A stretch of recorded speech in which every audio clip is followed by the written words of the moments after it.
大家好啊，我係 Tiffany， 今日想同大家分享嘅湯水就係栗子南瓜花生湯。先睇睇今日嘅材料，材料有南瓜，我今日所用到嘅南瓜呢，就係板栗南瓜啦，仲有栗子、花生、南北杏，仲有瘦肉。而我今日想同大家分享嘅材料呢，就係板栗南瓜啦。咁板栗南瓜又稱栗子南瓜，因為佢呢種南瓜食起嚟嘅味道呢，就好似板栗一樣，所以就有板栗南瓜之稱。板栗南瓜含有豐富嘅胡蘿蔔素同埋茄紅素，佢唔單止營養成分美味可口，並且有養顏美容，同埋可以對糖尿病有非常好嘅防止功效。板栗南瓜含有高鈣、高鉀、低鈉，非常適合中老年人同埋高血壓人士食用，仲有能夠防止骨質疏鬆。板栗南瓜內帶有維他命同埋阿拉伯膠，阿拉伯膠有非常好嘅吸附力，能夠黏結同埋清除身體病菌內嘅毒素同埋其他有害物，例如重金屬超標中嘅鉛啦、汞啦，同埋放射性物質，具有驅毒嘅功效。板栗南瓜亦能夠清除致癌物亞硝酸嘅突然變化功效，有抗癌作用，並能夠協助肝、腎臟嘅功能修復，能夠提供肝、腎體細胞嘅再造工作能力。所以話板栗南瓜嘅功效同埋營養成分出色到難以置信啊！而家我哋再睇埋材料嘅份量先啦。材料有板栗南瓜1個，栗子半磅，花生100克，南杏15克，北杏5克，瘦肉500克，水3至4公升。咁我以上呢個呢，就係3至4人嘅份量嚟嘅。咁以上嘅所有嘅材料呢，分別可以向街市啦、普通嘅超級市場啦，同埋藥材鋪呢都有得賣噶啦。咁而家呢，我哋就事不宜遲，就去整呢個湯啦。首先就將啲栗子、花生，仲有南北杏一齊洗乾淨。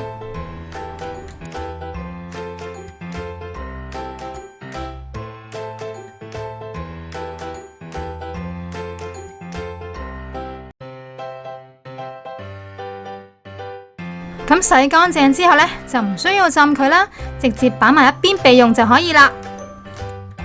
咁跟住呢個呢，就板栗南瓜啦。咁呢，我就會先洗乾淨佢個皮先啦。咁因為煲湯呢，我就會連埋個南瓜皮一齊去煲湯啦，所以呢，我就會將個皮呢就洗得乾淨啲嘅。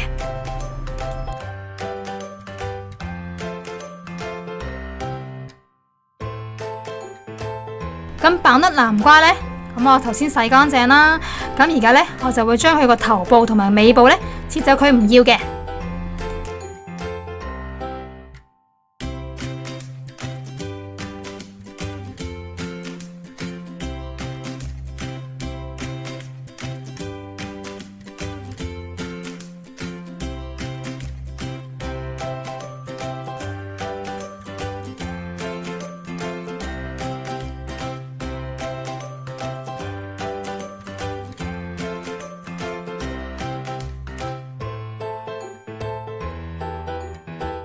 咁跟住呢，就將佢切開一半。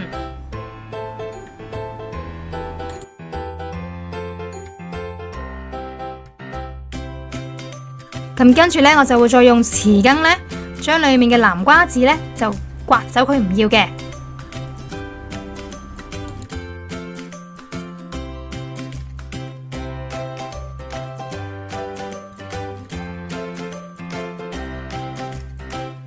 咁剛才呢，就已經刮走晒啲南瓜籽啦，咁而家呢，就將佢切件啦。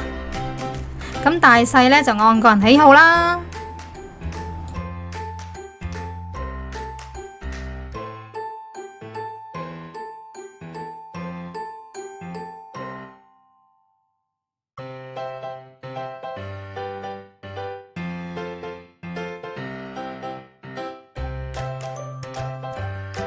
咁呢個板栗南瓜嘅特別之處呢，就佢煲完湯出嚟呢，個南瓜肉呢就係好完整嘅，就唔會話溶晒喺湯裡面嘅。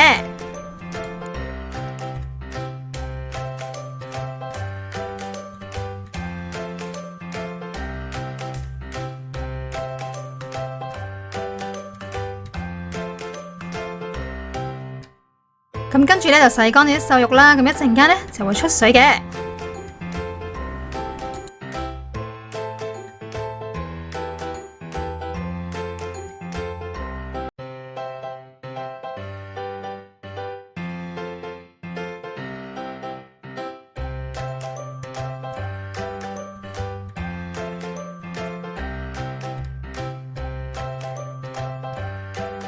咁瘦肉呢，就凍水落出水啦。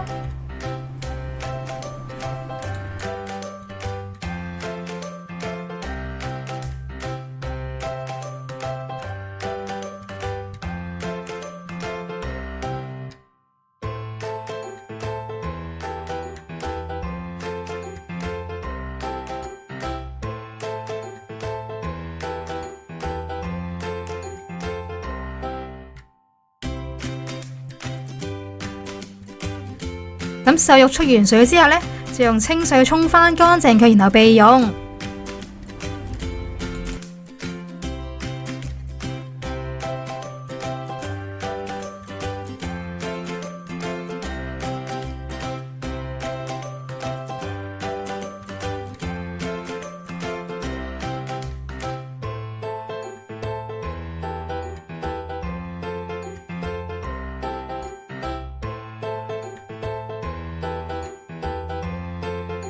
如果所有材料都準備好嘅話呢，就可以全部材料擺落個湯煲裏面。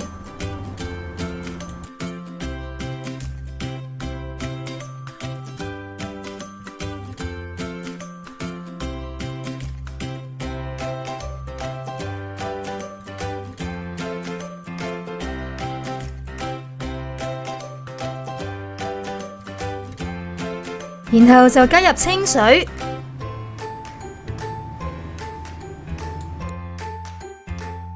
最後冚佢煲佢2個鐘，咁因為呢我呢個電子湯煲啊，如果大家用明火去煲湯嘅話呢，就記得先用大火滾佢10分鐘，然後再轉小火煲佢2個鐘就 OK 噶啦。